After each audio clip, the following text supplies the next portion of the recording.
Ayan. So ayan mga ka-chicken.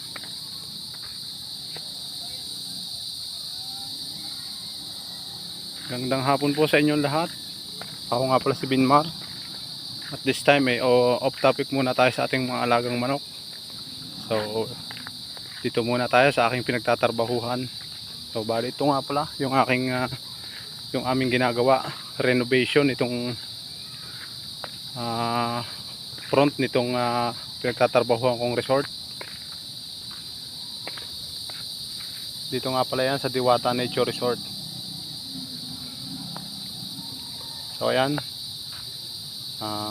nirenovate namin yung mga dati kasing nakatanim dito medyo nasira na o na-damage na sa katagalan na rin. So ayan, pinalitan namin ulit ng panibago.